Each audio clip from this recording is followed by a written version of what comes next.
Hi guys and welcome. Something a little bit different for me. We have today this really nice 70s Seiko Quartz movement. This is a 2 jewel 4633A quartz movement. It is the movement that is out of this watch here. The movement that's currently in this one comes from a black dialed variant, same style but with a black dial. And what the plan is with this one is to strip and clean it because it's really quite gunky internally, and I can see some little hints of corrosion, some verdigris here and there. So the plan with this one is to strip it, clean it, and see if I can get this running as is, because it's the original movement that belongs in this watch, and it would be nice to keep everything completely original, or as original as possible. If need be, I will salvage some parts from this one, but this particular movement does have its own little problems, in that the setting works are very tight. There's a lot of friction there, so that would need addressing anyway for me to be happy with it. And this, as you can see, it's a 2 jewel movement. The 2 jewels in question being at the top and bottom of the stepping motor rotor pivots. And this, of course, is a job for the brass tweezers because quartz and magnetism, etc. So the very first thing I want to do with this one, or actually just before I start on doing anything, I'm just going to flip this over and show you. I'm actually using the case back. It's a shaped case back, and this will need cleaning. Well, rather it's the other case that's going to be used, but it's exactly the same internally. This is the battery hatch, so as you can see, your user can undo this with a coin, replace the battery, the wearer, without actually uncasing the movement. And on the dial side, it looks very much like the majority of mechanical Seiko movements of the 70s period, the 6309s and what have you. So what I'm going to deal with first is the movement side, and the first thing I want to do is remove the delicate components, in this case being the coil and the integrated circuit board. So this bit is a tread carefully bit, because one slip and you can completely wreck a coil. I don't know, of course, if the coil is in fact of serviceable use on this one yet, until I've stripped it and rebuilt it. It's held in place by these 2 screws here. This screw also holds the integrated the board with the integrated chip, and in addition to these other 2s, that over here is the trimmer. I'm just going to undo these, with these particular 2 either side of the coil, being very careful, because, as said, if you slip, you can damage the coil or the board. The coil particularly easy. That's interesting, that screw was quite loose. That shouldn't be so loose. The others are okay though, it's just that one in the middle. These should all be, to the best of my knowledge, the same length, but as I do with my mechanical watches, if I'm undoing a series of screws from a bridge or likewise, I like to pop them all side by side and just have a quick visual inspection to see if any are longer or shorter. And in this case we are okay, all the same length. And carefully with brass tweezers, so I don't score or damage anything. Something like carbon tipped would be handy here, but it's not something I have, unfortunately. But let's just get this in here. So you can see this is your quartz crystal in its little can, which is a vacuum, air sealed in a vacuum, with your quartz crystal, and then all the other magic bits and pieces that make it all work. This is the trimmer pot at the bottom there, and this little board contains all the magical bits that makes the quartz do its thing. Remarkable. The incredibly fragile bit, and you see so many of these damaged, and usually by somebody either using the wrong tools to insert a new battery, or slipping with a screwdriver or similar and scoring straight across the coil.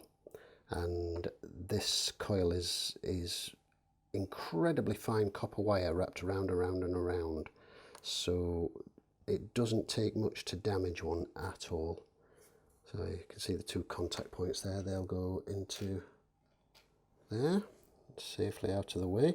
At this point I should be able to remove these plastic pieces here which form the holder for the battery and also the isolation circuit to stop it touching the metal of the movement.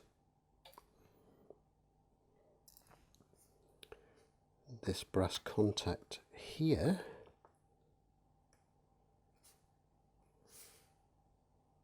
okay, I don't know if you can see that, but we've got definite verdigris there, so this contact will be given a clean up with some isopropyl alcohol and a very fine brushing with a fiberglass scratch brush before it goes through the cleaning machine. So pop that in there, and then this should also lift away. This should just be a spacer, plastic spacer. Yeah, there we go. That's great. There we can see the sliding pinion or clutch, which is used to quick set the day date and set the hands. Okay, and at this part I think we can remove the train bridge by the look of it. Now this bit on a quartz watch is very easy. What's not very easy is getting a train bridge back on a quartz watch. I'm not a huge fan of them as a general rule, because while in some aspects they're easier in construction than some mechanical watches, they can be incredibly frustrating in others, and one of the reasons is underneath the train bridge, I'm assuming these two screws are the same length, but I will just check, and they are indeed. That's good. So I can pop those into their own compartment of the tray. Under the train bridge of a quartz watch is your train of wheels and also your stepping motor rotor, which is magnetized, and being magnetized it wants to stick to one wall or the other of where it's fitted. So getting everything to align back together can be something of a nightmare. I don't know if I will be able to show that live on camera. Most likely I will probably end up having to do that off camera, because I will need to get up close with a loop and a special poking tool, TM. This being my special poking tool, as you can see, is an oiler that's had a little bit of tip sort of filing, and that's a great little useful tool for poking into train pivots and what have you, and wiggling things into place. Yeah, they can be very tricky, they can. So that's the train bridge with its single jewel, and the other single jewel of course is at the other side of this, which is your stepping motor rotor in this green block here. So pop that in there, and we have the center seconds.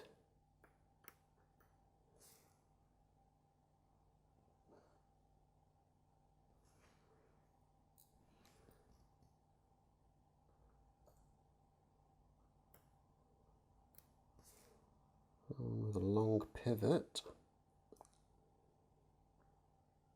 Now this is, I'm trying to just get this get my head around this, because the drive comes from the stepping motor rotor, which is here.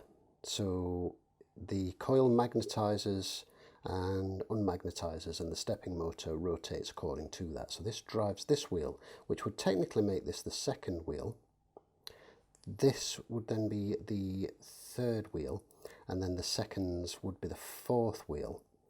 I guess I'm not sure what this one would be referred to as, but obviously the driving mechanism is different to what you would expect with a mechanical watch. So we've got a slightly smaller version, similar looking but slightly smaller. Let me hopefully you can make that out there. And this wheel, which is actually held in by friction, it appears, and I'm guessing it's this lever here. So if you bear with me a moment, while I just gently pull that away. Ah, yes. Ah, I see.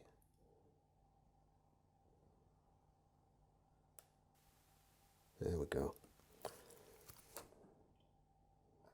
Distinctive, so replacing them should be relatively straightforward.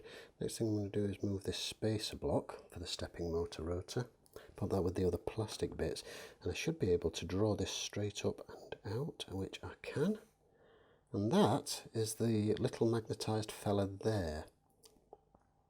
That bit doesn't go through the cleaning machine because it will attract particles and bits of dust and what have you, and that's something that we definitely don't want. I will clean that by hand with some isopropyl alcohol and then Rodico.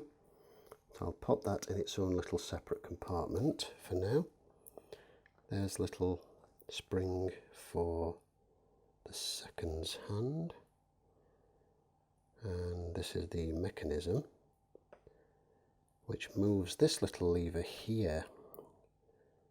So that's obviously a friction setting to hold the works, the motion works in place when you're hand setting. So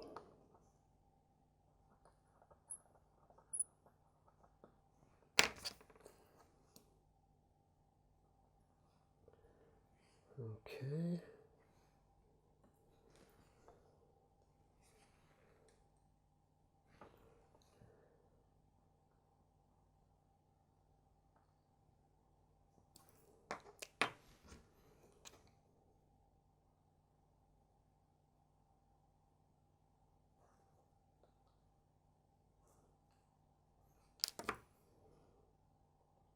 Okay, so we've got a spacer collar there. That's good. We'll pop that in there, keep that in the same place. And this should lift up and over, I believe. Yep.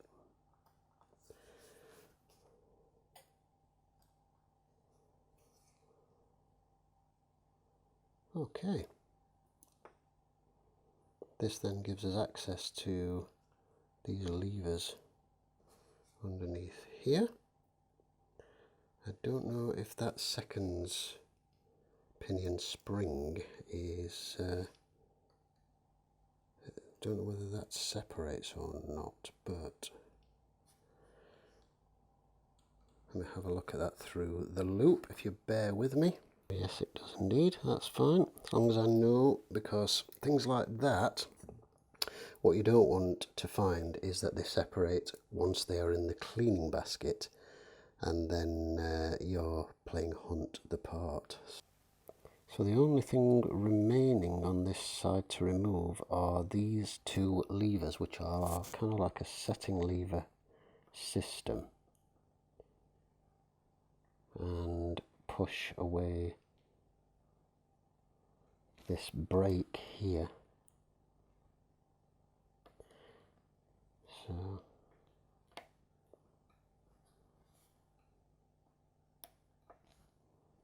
very good.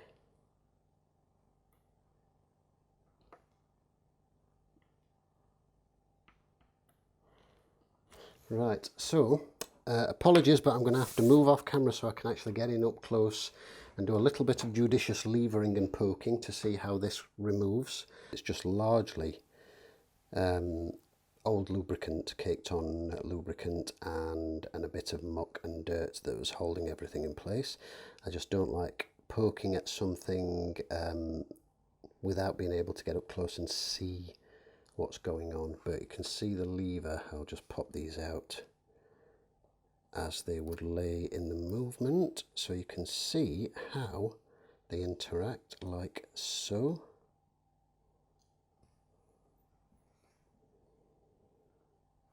And that is the movement side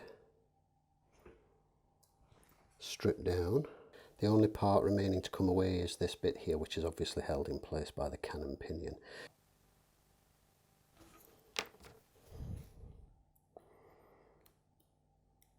Now, 2 large screws at the base of the calendar ring.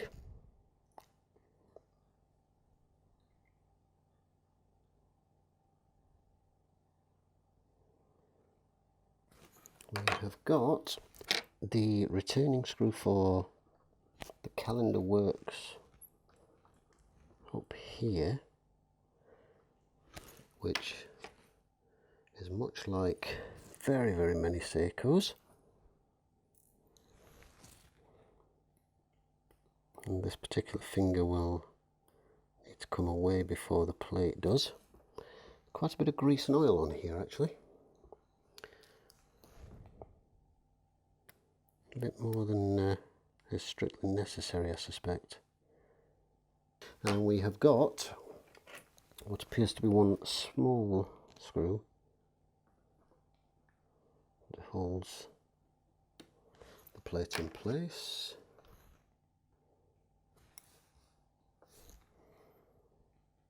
This should now lift away. Apologies, I'm going off the screen. Okay, so just now I can remove the calendar ring.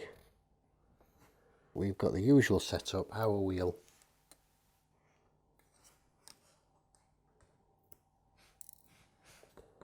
that's calendar works, so we know where the calendar works are going. Our wheel, minute wheel. Quite a bit of lubricant on this, interestingly. And that's certainly not going to be helping things, because it's going to be making things a little bit sticky moving along. So, minute wheel. Cannon pinion.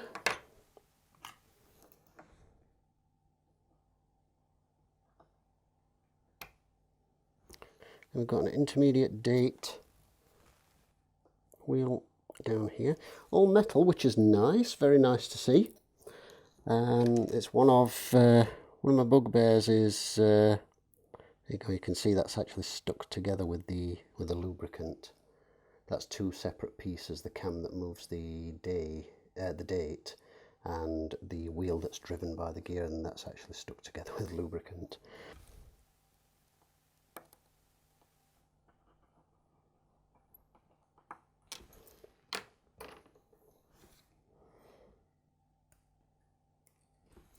Fantastic.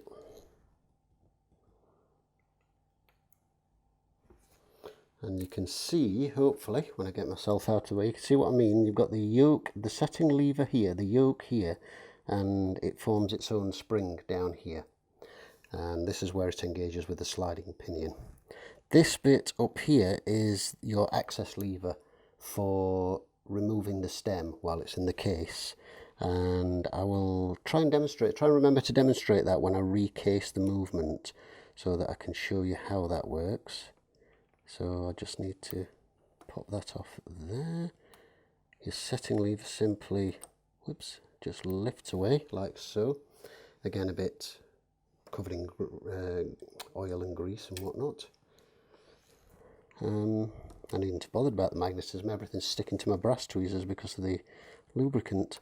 And there is the yoke, which, as you can see, has this long spring section here, which forms its own tension rather than having a separate spring, which is great. This little lever here comes out of the case, which is great for cleaning purposes, but I can imagine that over the years there have been many of these lost, misplaced, and the case is just put back together without one, which would make getting these uncased an absolute pig of a job, because you've got this tiny, tiny little cutout just there, which is where this sits, and you've got the smallest gap to hook something under there and try and hook the setting lever and lift it away without this being in here. So that's a very important part, which I have just dropped. There it is. That's a very important part. So if you're taking one of these apart, don't lose that. Decided to remove this spring from the calendar wheel retaining plate because there's quite a bit of grease and old oil there likewise, and it fits on quite simply with a sliding fit into these rivets like so. Just slides on like so, quite simply, and then this part here was hooked around there. Something I've just noted whilst looking at that, the other side of it has this plate which lifts away like a spacer plate, like so. You can see here the case looks much nicer, and down there you can see you've got the Seiko. Down there inside the case, the beautifully milled case I might add, you've got the Seiko logo stamping, and just a tiny little bit of corrosion up in this top corner here, but not bad, all things considered, not bad at all. And the spring clips that hold everything together, let me just focus on that for you. Again, these slots get full of dirt and crud and nastiness, and if they're left to gather all that, they will corrode and the springs will break, and at which point the case front will not fasten to the case back. This is actually a pressure fit, and these spring clips are what holds this case front on, because it's pressing down a rubber gasket which sits on here inside the movement, this crystal, and then this clamps down and clips it shut, and then when you put the battery in, that adds extra pressure and force. So essentially this is holding together a sandwich of two case halves with a rubber gasket all the way around. There's a gasket there, a gasket in the crown, and a gasket in the battery hatch. In this particular case, it's been removed because it had dried solid and it was stopping the battery hatch from being opened. That really does need a replacement, but I don't have one of those to hand at the moment. But that's something that's easy to replace separately at a date suitable to the user, to the owner. So nice and easy to replace without any dismantling required. I'm going to go ahead and use this as a movement holder because it's the perfect size, and the very best movement holder you can get for any watch is the one that's fitted specifically for that watch. It's one of the reasons I like to 3D print my movement holders, because you can actually print bespoke movement holders designed specifically for the watch that you're working on. What we've got here is the base plate, and I'm now going to start building up the components, starting with the center wheel. Ordinarily, on a mechanical movement, I would be using D5 on the barrel arbor and second wheel, or center wheel. In this case, I shall be using D10 and a very small amount of D10 throughout the whole assembly, and I will only be using D5 when I get round to assembling the dial side for the sliding components on there, and grease for the keyless works. Gathering the components that we need.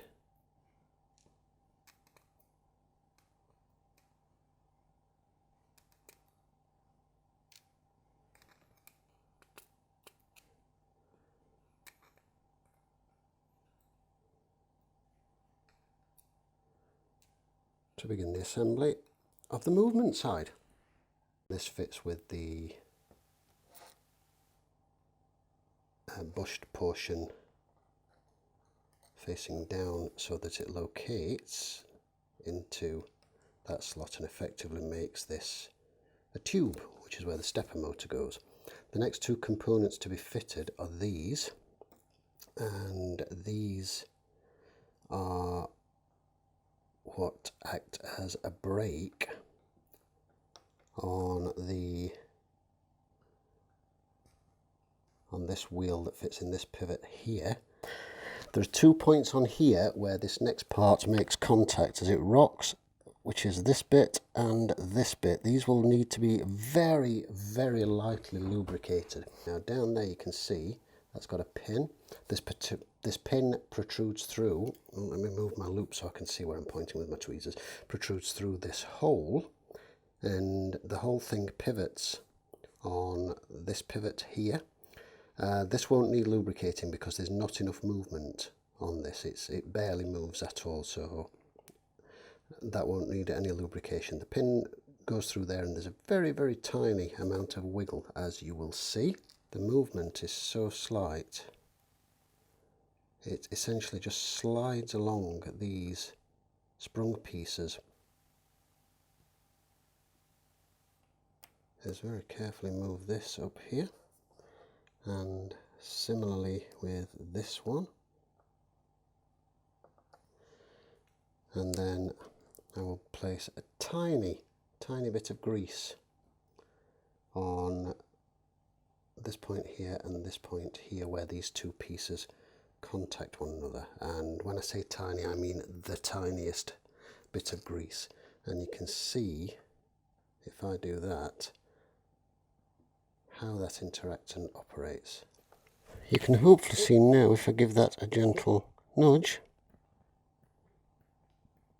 that moves much more smoothly.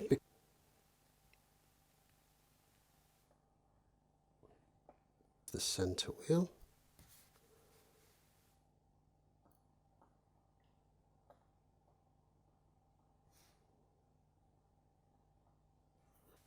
Center wheel bridge, which fits down over this large post here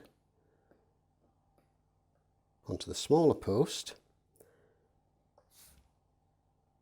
which is secured by a screw.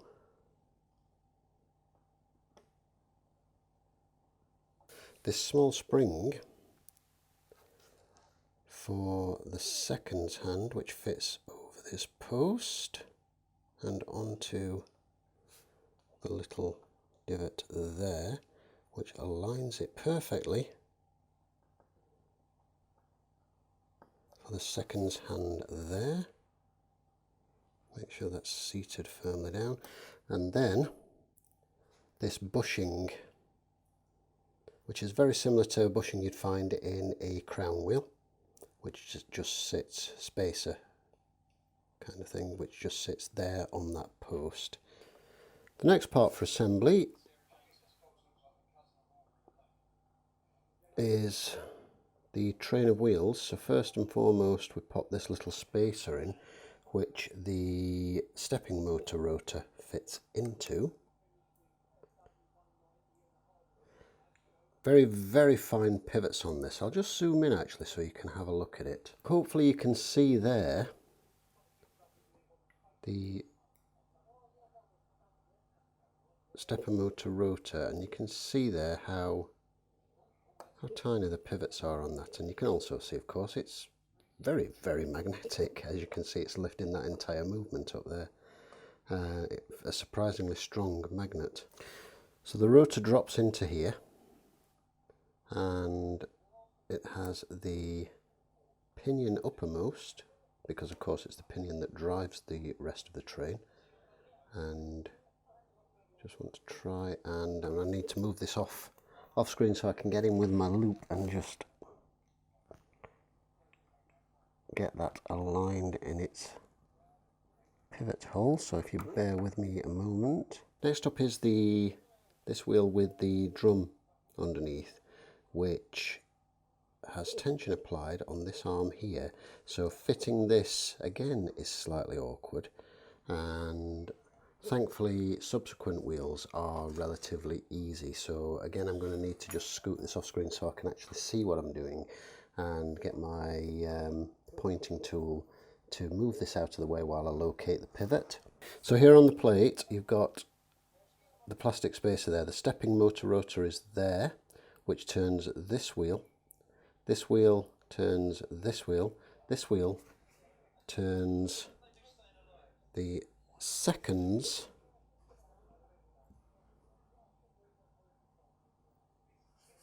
wheel, and the seconds wheel in turn drives this wheel right here. This bridge is fitted over the top like so, with the jewel on this side, which is where the stepping motor rotor is.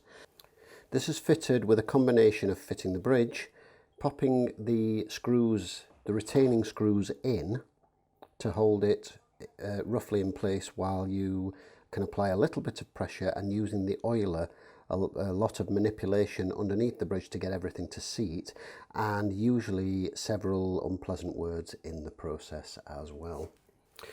Well, that didn't take quite as long as anticipated, but still took a few minutes of wiggling and persuading to get things into place.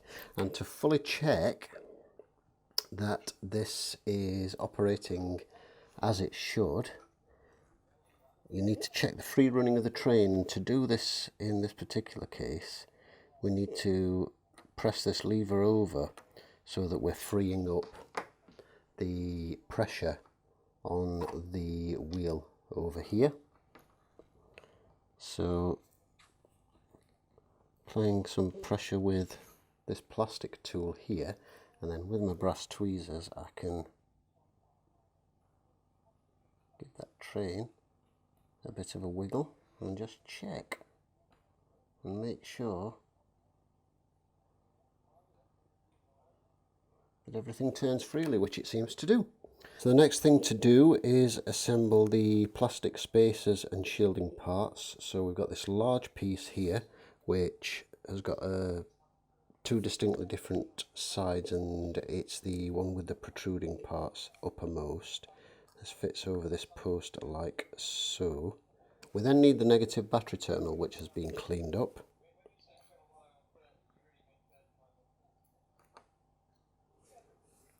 As you can see, and this slides down into this part here, fitting over this post, followed by the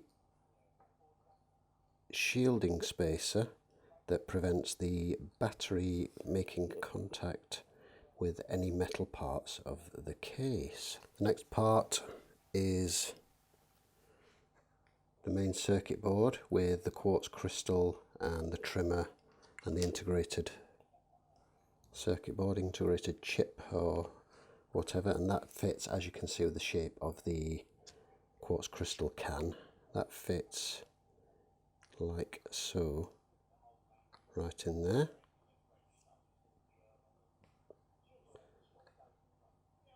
And is held in place by these three screws. This one additionally, of course, is holding the coil in place, and I have just realized that the coil should be placed first because that fits underneath and makes contact with the circuit board.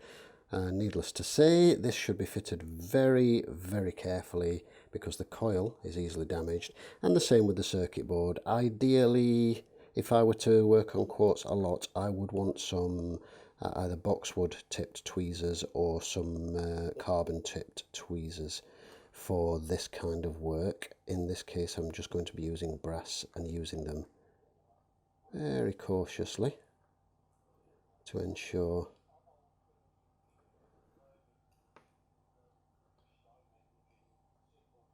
that I don't damage any of the parts. And now it's looking more like a quartz movement.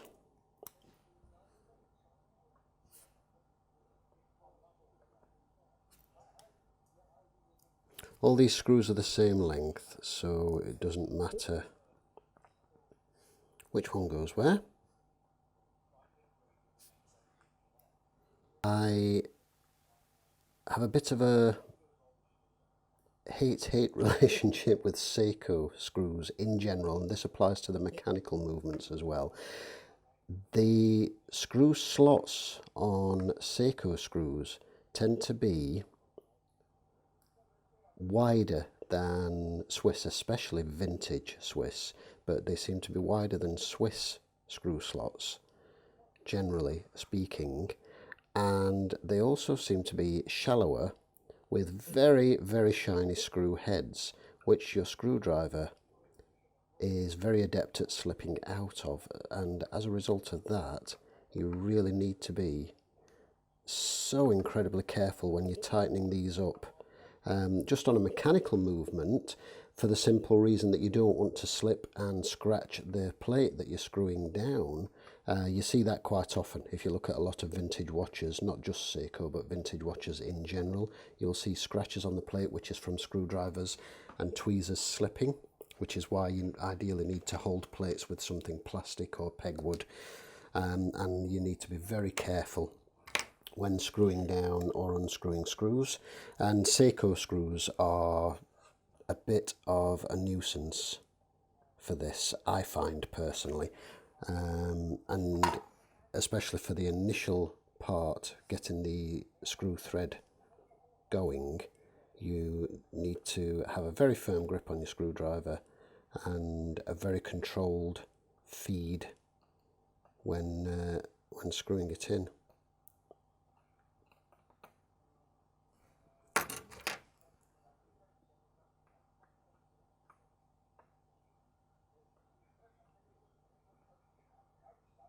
And it's better, if you're unsure, to actually lift your hand and the screwdriver away and reposition, rather than try and move your fingers to reposition to tighten up the screw further, because that's when the likelihood of a slip is far, far greater. Before I assemble anything on the dial side, I need to oil the pivot, so I'm going to use a very, very tiny spot of 9010 on all of the pivots, top side and bottom side. Okay, so coming back to the dial side of this, I'm not actually showing this step by step because I'm just sort of checking the placement of everything as I go, so I'll just explain what's gone where. First of all, the cannon pinion's fitted, lubricated the post for the cannon pinion with D5, the post for the minute wheel with D5, the post for the calendar and intermediate wheel with D5, the cannon pinion with 9010, essentially as I would with a mechanical movement. That's all fitted and meshing together nicely. Then down here I've fitted the yoke with its built-in springs. Little bit of excess grease there, which I'll clean up with Rodico once everything's in place. This small protruding lever, which is what you use to press on to release the stem through this little notch. Sorry that I'm covering up this little notch here at the side. This doesn't need any lubricant at all. This is simply just lifts up the setting lever to allow you to release them. You don't need to put any lubricant on that. It's quite loose and free fitting in there.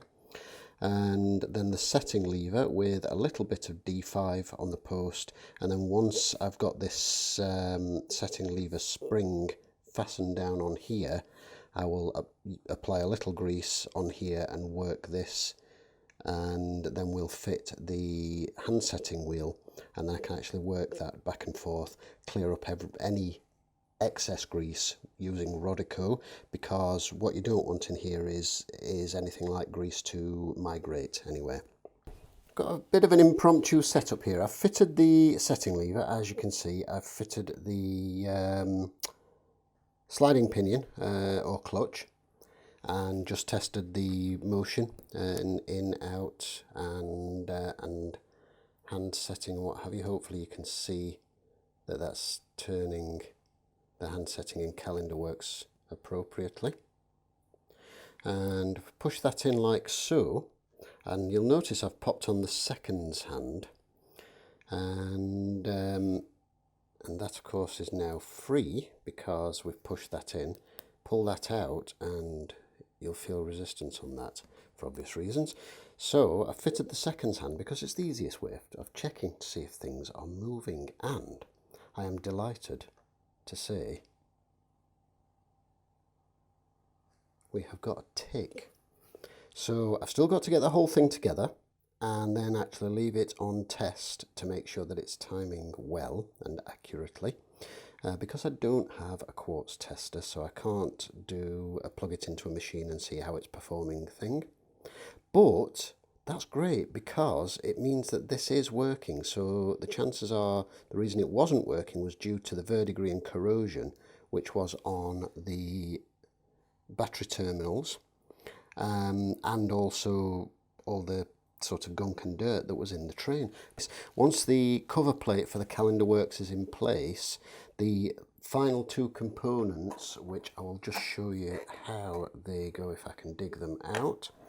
The final two components for the Calendar works are fitted. This one fits on in that orientation like so, but obviously over the center pivot, and then this one fits on in that orientation like so, but again over the center pivot, and it's screwed down. But this fits on over the cover plate, so it's easier. It's actually easier to fit these after the Calendar works cover plate is fitted. And then the day disc and its circlip are snapped into place, after which we can fit the dial and we can set everything and fit the hands. So this is how the movement's going to look in the case. We've got, as you can see here, and we've got the Calendar wheel and the cover plate, which is held by these two large screws here, a small screw here, remembering there's another small screw in the setting lever spring cover, and another large screw here in the Calendar works, and pulling this out to the time setting position, rotating the crown clockwise, you can see how, hopefully, if I've set this up right, which I hopefully should have, you can see how the date, there we go, date change works, which would be followed in short order by the day. So date first, and then this finger here would contact the star of the day wheel, and as that rotates, that would push the day wheel over. I'm going to go ahead and fit this, and this, if you recall, slides onto these two posts here and here. This section of the spring went around there. Now I suspect, yeah, there we go. So what happens there, as you can see, I'll need to add a small amount of grease to lubricate this. So as you turn that, that pushes this, which pushes this little finger, which in turn flicks the day star to for a rapid day change. And just before I fit the dial, just a quick last sort of example of, there we go. So you can see the rapid date change clockwise, the rapid date change anti-clockwise. So here we are with the fully assembled watch. Another beautiful vintage Seiko lives to fight another day. The hand setting is beautiful, silky smooth. It's really nice, super pleased with that. And as you can see, there's no nasty flickering of the seconds hand as we had with the donor movement. And I'm just waiting for that to turn to 17 minutes past, at which point I'm going to do that. And this can now sit and tick away on test, and hopefully that will all be running nicely and keeping superb time. So that will be left on test for a couple of days, see how that goes. And all in all, I'm really, really pleased with this. I wish that I had a new old stock crystal, because there are a few little scratches and scuffs on the crystal, but it's not bad, all things considered. And but a new old stock crystal on that would have really, really finished it off a treat, with a little bit of case polishing, because the case is also in beautiful condition, nice sharp edges, brushed finish to the top and polishing to the sides. So yeah, all in all, I'm really, really pleased with that result. And as I said, for the chap who owns it, better still, because he's got his own original, completely original watch with no donor parts. Obviously the day and date's incorrect, as you can see there, but it's original original sentimental watch with no donor parts, which is great, because it's as much a mental thing with a sentimental piece as it is anything else. But knowing that it's all original, or as original as possible, is such a good feeling. But he's also got a complete donor watch, which is an added bonus, which at some point he can decide to have serviced and wear, should he wish to do so. He could keep it for spare parts, or he could simply sell it on. So there we go. Thanks for watching. I hope you've enjoyed this, and we'll see you in the next video. And just as one final little clip, just to show that, as said, I've not had to use any parts from this. I've reassembled the donor one. That's just been left in its original sort of grubby state. But as you can see, reassembled and just popped a test battery in, and you can see that that's ticking away. So you can see that this one is, as said, all original parts. So yes, all in all, very, very pleased with that one. Considering that quartz is not something I typically do, I am primarily focused on mechanical timepieces, and I've got to say I'm very, very impressed, Seiko, with this quartz movement. Excellent quality movement, very, very nice indeed. So once again, thanks for watching. We'll see you in the next video.